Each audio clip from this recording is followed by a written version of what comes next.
কথায় আছে যে জীবনে কিছু শুরু করার আগে স্বপ্ন দেখা অত্যন্ত গুরুত্বপূর্ণ, আর এটা 100% সত্যিও। কিন্তু কিছু মানুষ স্বপ্ন দেখা শুরু না হয় করে দেন, কিন্তু তারপর থামেনি না। স্বপ্ন দেখতেই থাকেন, তারা ভাবতেই থাকেন, কর্ম করেন না। এমন সময় আপনাকে নিজেকে জাগিয়ে তুলতে হবে, নিজেকে বলতে হবে যে এবার উঠে কর্ম করার সময় এসে গেছে। কারণ আপনারা যদি অত্যাধিক বিচার করতে থাকেন, স্বপ্ন দেখতে থাকেন, তাহলে উঠে কিছুই করতে পারবেন না। আপনি শুধু একটা কাজ করুন, উঠে কর্ম করা আরম্ভ করে দিন। তারপর ভেবেচিন্তে ধীরে ধীরে নিজের কর্মকে দিশাও দিন, আর তাকে উচিত গতিও দিন। কারণ এটাই হলো সাফল্যের মূল মন্ত্র। না শুধু কর্ম করুন না ভাবনা চিন্তা করে, আর না শুধু ভাবুন কর্ম না করে। সাফল্যের মূল মন্ত্র হলো এর ভারসাম্যে। তাহলে এটাই করুন, সাফল্যকে লাভ করুন, আর আমার সাথে ভালোবেসে বলুন রাধা রাধা। সময় অত্যন্ত কঠোর প্রভু। আপনি অনেক লোককে এটা বলতে শুনে থাকবেন, আমার কাছে এত সময় নেই, এই কাজে আসলে অনেক সময় লেগে যাবে, এই বিষয়ে ভাবার জন্য আমার সময় লাগবে। আচ্ছা, আমি আপনাকে একটা কথা বলে রাখি, যদি আপনি এটা নিশ্চিত করার জন্য বেশি সময় নিয়ে ফেলেন যে আপনার কি করা উচিত, তাহলে সময় এটা নিশ্চয়ই করে নেবে যে আপনার সাথে কি করা যেতে পারে। কারণ এই সময় কিন্তু অত্যন্ত কঠোর। যতক্ষণ আপনার সাথে রয়েছে এর সমাদর করতে শিখুন, এর সম্মান করতে শিখুন, এর সদ্ব্যবহার করতে শিখুন। যদি এরকম না করেন, তাহলে এই সময়ের নিজেকে আর আপনাকে বদলাতে অধিক সময় লাগবে না। তাহলে আসুন, এবার সময় এসে গেছে ভালোবেসে বলার রাধা রাধা। কি হলো, মন খারাপ? জীবনের সমস্যার বিষয়ে ভাবছেন যে কেন সমগ্র সংসারের সমস্ত কষ্ট, সমস্ত সমস্যা আমার ঝুলিতেই এসে জড়ো হলো? সবাই এটাই ভাবেন। চলুন, আমি আপনাকে বিচার বিবেচনা করতে বাধ্য করছি। ভাবুন ঝিনুকের পেটের ভেতর কাঁকড়ের এই যন্ত্রণা, ঝিনুককে তা কেন ভোগ করতে হয়? বটবৃক্ষের বীজ মাটিতে 7 হাত নিচে অন্ধকারে ঘেরা থাকে কেন? সংসারের সবচেয়ে তীক্ষ্ণ জ্বালা সূর্যকেই জ্বালায় কেন? কারণ ঝিনুকের মধ্যে সেই ক্ষমতা রয়েছে মুক্ত জন্ম দেওয়ার। বটবৃক্ষের বীজেই সেই বল রয়েছে যে সে সংসারের সবচেয়ে দৃঢ় বৃক্ষ হতে পারে। সূর্যের মধ্যে সেই ক্ষমতা রয়েছে যে সে নিজে জ্বলে এই ব্রহ্মাণ্ডকে প্রকাশ দিতে পারে। সেই জন্য জীবনে যখনই বিপদ আসবে, সমস্যা আসবে, তখন নিজেকে বোঝান যে প্রকৃতি আপনাকে এই জন্য চয়ন করেছে, কারণ প্রকৃতি এটাই ভাবে যে এই পরিস্থিতিতে সর্বশ্রেষ্ঠ ফলাফল আপনি বের করতে পারবেন। রাধা রাধা।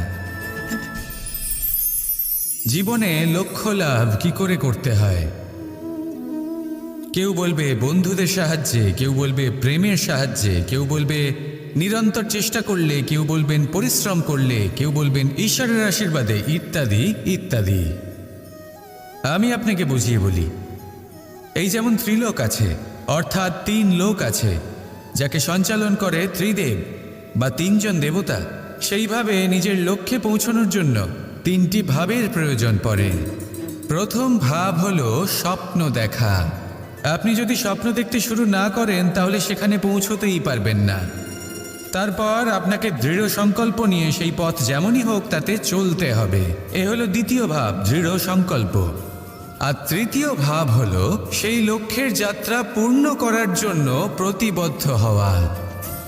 তাই যদি আপনি স্বপ্ন দেখতে পারেন, দৃঢ় সংকল্প দ্বারা পথ যতই কঠিন হোক না কেন তাতে চলতে পারেন, আর সেই লক্ষ্য লাভের যাত্রা পূর্ণ করার জন্য প্রতিবদ্ধ হতে পারেন, তাহলে আপনি নিশ্চিতরূপে আপনার লক্ষ্য লাভ করতে পারবেন। তাই আপনি এটাই করুন, আর আমার সাথে ভালোবেসে বলুন রাধা রাধা। এই পাথর দেখছেন আপনি, নদীর তলদেশে পাওয়া যায়। প্রয়াস করতে থাকে যাতে নদীর জল প্রবাহকে আটকাতে পারে। আটকাতে কি পারে? কখনোই নয়, বরং তার ধারালো কোণাগুলো মসৃণ হয়ে যায়। এবার এ থেকে কি শিক্ষা পাওয়া যায়? এর থেকে এটাই শিক্ষা পাওয়া যায় যে ব্যক্তি দৃঢ়তার সাথে জীবনে শুধু আগে এগোতে থাকেন না থেমে, তিনি না শুধু নিজের লক্ষ্য প্রাপ্তি করতে পারেন, বরং নিজের পথের সমস্ত বাধার অস্তিত্বই পাল্টে দিতে পারেন। তাহলে আপনি কি হতে চাইবেন? সেই ব্যক্তি যিনি নিজের বাধাকে দূরে ঠেলে আগে এগোতে পারেন, নাকি সেই ব্যক্তি যিনি অন্য কারোর পথে বাধা হয়ে থেকে তার নিজের অস্তিত্বই হারিয়ে ফেলেন? সিদ্ধান্ত হলো আপনার। রাধা রাধা। ঈশ্বর আমাদের হাত প্রদান করেছেন, হাত যা জড়ো করা হয় প্রণাম করার জন্য, ঊর্ধ্বগামী হয় প্রার্থনার জন্য। এই হাত যার দ্বারা আমরা খাবার খাই, ফসল উৎপাদন করি। কিন্তু এই হাতের দ্বারা সবথেকে শ্রেষ্ঠ কাজ কি হতে পারে? সেবা। আগে হ্যাঁ, সেই হাত যা সামনে এগিয়ে আসে সেবা করার জন্য, যে সেবা করে তাদের যারা দুঃখে থাকেন, নিরাশ হয়ে থাকেন, যারা সেবা করেন তাদের যারা কিনা দরিদ্র, সেই হাত হলো সব থেকে অধিক মহান। ঈশ্বরকে দীনবন্ধু বলা হয়ে থাকে, কারণ যারা দুঃখী হন, নিরাশ হন, দরিদ্র হন, ঈশ্বর তাদের সাহায্য করেন, তাদের সহায়ক হন, তাদের মধ্যে ঈশ্বর বাস করে। তাই আপনারা যদি এটাই করেন, যারা দুঃখে আছেন, নিরাশ হয়ে আছেন, যাদের সাহায্যের প্রয়োজন রয়েছে, যদি আপনি তাদের সাহায্য করেন, তাহলে আপনি এমন এক চৈতন্য লাভ করবেন যে আপনি তৃপ্ত হয়ে উঠবেন। তাহলে সবার সেবা করুন আর আমার সাথে ভালোবেসে বলুন রাধা রাধা। জীবনের পঞ্চমহাতত্ত্বের মধ্যে পঞ্চম তত্ত্ব অগ্নি। অগ্নি যা জ্বালাতে সাহায্য করে, কিন্তু তা উত্তাপও প্রদান করে। নিশ্চিত রূপে অগ্নি আমাদের জ্বালিয়ে দিতে পারে, কিন্তু আপনি কি কখনো এটা ভেবে দেখেছেন যে আগুন, তাকে নিজেকে কতটা জ্বলতে হয়, তাকে নিজেকে কতটা তাপ সহ্য করতে হয়? ও নিজে জ্বলে আমাদের উত্তাপ প্রদান করার জন্য, ও নিজে জ্বলে আমাদের ঊর্জা দেবার জন্য, আমাদের আলো দেবার জন্য, অন্ধকারে পথ দেখানোর জন্য, শত্রুর সাথে মোকাবিলা করার জন্য আমাদের সাহায্য করে, নিজে জ্বলে। যখন আমরা কোনো দেবতার জন্য যজ্ঞ করি, তখন দেবতার ভোজন গ্রহণ করার নিমিত্ত হয় এই অগ্নি। কত কিছু ওকে সহ্য করতে হয় আমাদের এত কিছু দেবার জন্য। আপনিও আগুনের মতো হয়ে উঠুন, নিজে কষ্ট সহ্য করুন অন্যকে সাহায্য করার জন্য, তাদের জীবন উদ্ধার করার জন্য, নিজের প্রিয়জনের জন্য, নিজের পরিবারের জন্য, নিজের মাতা পিতার জন্য, এই সমাজের জন্য। নিজে কষ্ট সহ্য করুন, প্রকাশের কেন্দ্রবিন্দু হয়ে উঠুন আর সকলকে পথ প্রদর্শন করুন, সবাইকে পথ দেখান। যেদিন আপনি আগুনের মতো হয়ে উঠবেন, সেই দিন ঠিক যেমন অগ্নিকে পুজো করা হয়, আপনিও সেইভাবে পূজনীয় হয়ে উঠবেন। যেমন সকল শুভকর্মে, সকল যজ্ঞে, সকল পুজোতে অগ্নিকে স্মরণ করা হয়, সেইভাবেই সকল শুভকর্মে আপনাকেও স্মরণ করা হবে। আর যেদিন আপনি এরকম হয়ে উঠবেন, সেই দিন জীবনের বাস্তব মর্ম কি আপনি তা বুঝতে পারবেন। তাহলে আসুন আর আমার সাথে ভালোবেসে বলুন রাধা রাধা। পিতা আর পুত্রের সম্পর্ক অত্যন্ত মধুর হয়ে থাকে। পিতা স্বপ্ন দেখেন, তাকে পূর্ণ করার সকল সম্ভাব্য চেষ্টা করেন, কিন্তু তাও অনেক সময় ওনার স্বপ্ন অপূর্ণ থেকে যায়। তখন পিতা ভাবেন যে স্বপ্ন উনি পূর্ণ করতে পারেননি, ওনার সন্তান তা অবশ্যই পূরণ করবে। যে স্থানে উনি কখনো পৌঁছতে পারেননি, সেই স্থানে ওনার পুত্র অবশ্যই পৌঁছবে। পিতা নিজের সন্তানের ভবিষ্যৎ নিয়ে সেই স্বপ্ন দেখেন, আর যখন সেই সন্তান সামনে এগোতে থাকে, তখন তার দুঃখ হয় না, বরং গর্ব হয়। ওনার ভালো লাগে এটা দেখে যে ওনার সন্তান অনেক উন্নতি করছে। কিন্তু যখন সন্তান নিজের অভিভাবকের শক্তি দেখে, তার যশ দেখে হিংসা করতে থাকে, সমস্যা সেইখানেই শুরু হয়। সেই জন্য সকল সন্তানকে এটা মনে রাখতে হবে, দেখুন পুত্র হবার সুবাদে এক সন্তান হবার সুবাদে এটা হলো আপনার অধিকার যে আপনি আপনার পিতার থেকে বেশি উন্নতি করবেন। আপনার পিতাও এটাই চান, কিন্তু সুস্থভাবে এটা করুন। একটা রেখা টেনে নিন যাতে আপনি তাতে এগোতে পারেন আর আপনার পিতার তাতে গর্ববোধ হয়, আর সেই বিষয়ে দুঃখ না হয় যে আমার সন্তান আমাকেই ছোট করার চেষ্টা করছে। ইতিহাস সাক্ষী রয়েছে, যে মানুষ অন্য কাউকে ছোট করার চেষ্টা করেছেন সেই মানুষই ছোট হয়ে গেছেন। আর আমার মনে হয় না আপনি এটা চান, কারণ কোনো একদিন আপনিও কারোর পিতা হবেন। আসুন আমার সাথে ভালোবেসে বলুন, রাধা রাধা। করুণা, করুণা সেই অনুভূতি যার থেকে এই সংসারের সমস্ত অনুভূতির জন্ম হয়। আর এই সমগ্র সংসার মায়ের থেকে জন্ম নেয়। মাই সেই ব্যক্তি যিনি করুণার সাগর। সন্তানকে দেখেই উনি বুঝে যান যে তার বিড়ম্বনা কিসের, তার কিসের প্রয়োজন। সন্তানের চোখে যদি উনি জল দেখেন, সেটা দেখেই উনি বুঝে যান যে সন্তানের শরীরের কোন অংশে সে আঘাত পেয়েছে। সন্তানের কিছু না বলা সত্ত্বেও মা বুঝে যান যে আজ আহারে সন্তান কি খেতে চায়। ইনি হলেন মা। মা করুণার সব থেকে বড় রূপ।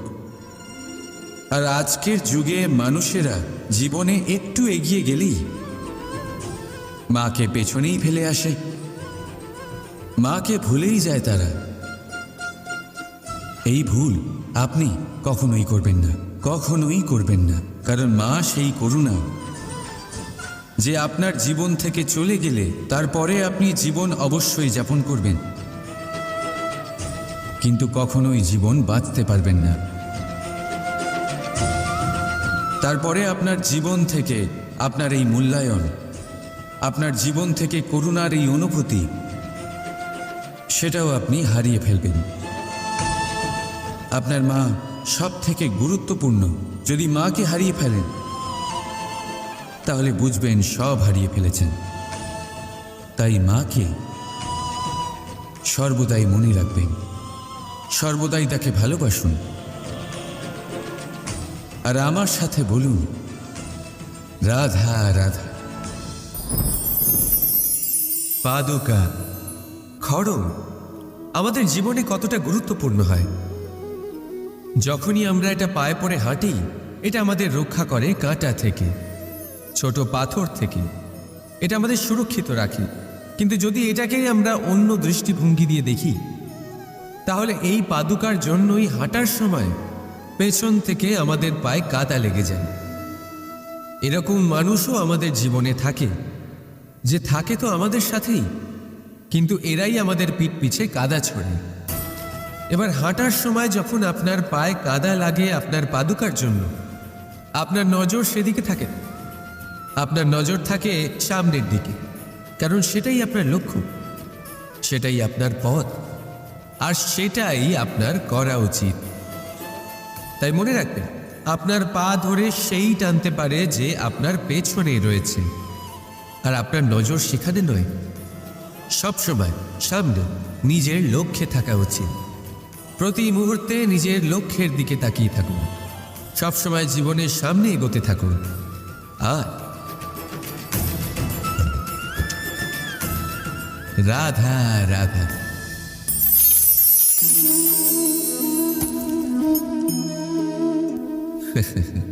আপনি কি কখনো কোনো গাছের গায়ে পাথর ছুঁড়ে মেরেছেন? আজ না হোক, ছোটবেলায় কখনো না কখনো নিশ্চয়ই ছুঁড়েছেন। এখনো বাচ্চারা সেটাই করে থাকে।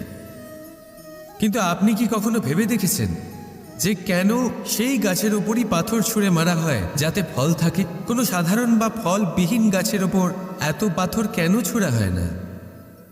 কারণ খুবই সহজ, আমরা ফল খেতে চাই, আর সেটা পারার জন্য আমরা পাথর ছুঁড়ে সেগুলিকে প্রাপ্ত করার চেষ্টা করি। আর অন্যদিকে সেই গাছ এই পাথরের রূপে বিরোধিতা সহ্য করে, তবুও সেখানেই দাঁড়িয়ে থাকে যেখানে তার অবস্থান। সেই ফল আমাদের দিতে থাকে যা সর্বদা আমাদের দিয়ে এসেছে, আর সেই জন্যই সে আমাদের কাছে মূল্যবান।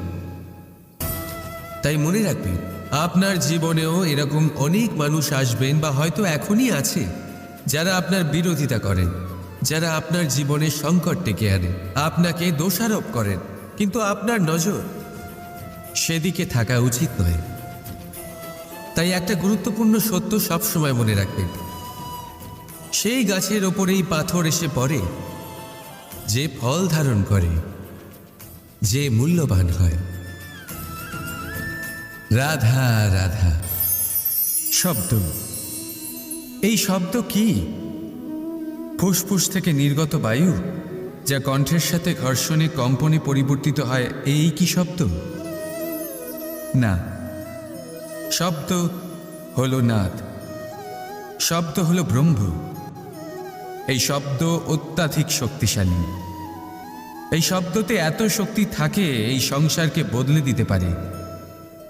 আপনার শব্দ বীজের ন্যায় হয়, কারোর মনে কাঁটাও উৎপন্ন করতে পারে, আবার পুষ্পও উৎপন্ন করতে পারে। যদি কোনো ব্যক্তি নিরাশ হন, নিজের জীবনের সব থেকে কঠিন সময় পার করছেন, তাকে প্রেরণার দুটি শব্দ বলে দিলেই সে অসম্ভব থেকে অসম্ভবকারী কার্য করে দেবে। যেমন জাম্ববানের প্রেরণার দ্বারা বীর হনুমান সাগর পার করেছিলেন। আর যদি কেউ উৎসাহী হন, তার উৎসাহ কম করার জন্য বলা দুটি শব্দ তাকে তার পতনের দিকে নিজে থেকেই নিয়ে যেতে পারে। তাই এই শব্দের মাহাত্ম্য বুঝুন, শব্দের শক্তিকে বুঝুন, আর আমার সাথে ভালোবেসে বলুন রাধা রাধা। ফাগুন পূর্ণিমাতে পালন করা হয় এই বিশেষ উৎসব, যার নাম শুনতেই রঙের কথা মনে পড়ে, মন উচ্ছ্বসিত হয়ে ওঠে। এই উৎসবের নাম হলো দোল। এমন কি বিশেষ রয়েছে এই উৎসবে যা অন্য কোনো উৎসবে নেই? ত্যাগ। নতুন কোনো রঙকে আপন করে নিতে গেলে পুরনো রঙকে ত্যাগ করে দিতে হয়। সাতরঙা হওয়ার জন্য সাদা কাপড়কেও নিজের উপর নতুন রং ধারণ করতে হয়। আর এই ত্যাগ একেবারেই সরল নয়। সেই জন্যই তো রং খেলার পূর্বে আমরা হোলিকা দহন করি। হোলিকার অন্ত হলো, আর প্রহ্লাদ বেঁচে গেল। অর্থাৎ যা অপবিত্র ছিল, অসত্য ছিল, তার অন্ত হলো, আর যে পবিত্র ছিল, যে সত্য ছিল, সে থেকে গেল। এইভাবে আপনিও আপনার মনের মধ্যে যত বিকার রয়েছে, যে বিকারের বোঝা আপনি বয়ে নিয়ে চলেন, সেই ভার হোলিকা দহনে ভস্ম করে দিন। নিজেকে হালকা বোধ করবেন, আর যখন নিজেকে হালকা বোধ করবেন, নিজে থেকেই জীবনে উন্নতি করবেন। তাই এই দোলে নিজেকে বিকার মুক্ত করুন। দোলের এই আনন্দ আরো অনেক বেড়ে যাবে, আর মন প্রসন্ন হয়ে বলবে রাধা রাধা। এই বছর দোলে নিজের প্রিয়জনকে কোন রঙে রাঙিয়ে তুলতে চান আপনি? লাল, সবুজ, হলুদ, নীল, সাতরঙা, অনেক রং রয়েছে। আমাকে জিজ্ঞেস করলে আমি বলবো এই বছরও ওই রঙেই খেলবো যে রং দিয়ে আমি ছোটবেলা থেকে আজ পর্যন্ত খেলে এসেছি, প্রেমের রং। প্রেমের এই রং যা হয়তো দেখা যায় না, কিন্তু যখন এই প্রেমের রং গায়ে লাগে তখন সব রঙই ভালো লাগে। প্রেম যাতে কোনো রং অশুভ মনে হয় না, সবই ভালো মনে হয়। এটা হলো সেই প্রেম যার জন্য আমি প্রেমের দেবতা হয়েছি। আর সত্যি বলতে আপনারও কিন্তু এই প্রেমের রং দিয়ে খেলা উচিত। প্রচেষ্টা করুন, আপনি এই দোলে যত খুশি রং দিয়েই খেলুন না কেন, তাতে এক বিন্দু প্রেমের রং অবশ্যই মিশিয়ে দেবেন। এই দোলের আনন্দ দ্বিগুণ হয়ে যাবে। আপনজন হোক বা পর হোক, সবার সাথে প্রেমের দোল খেলুন। সবাই কাছাকাছি আসবে, আর সবাই কাছাকাছি এলে যে ঊর্জা তৈরি হবে, সেটাই হলো দোলের আসল রং।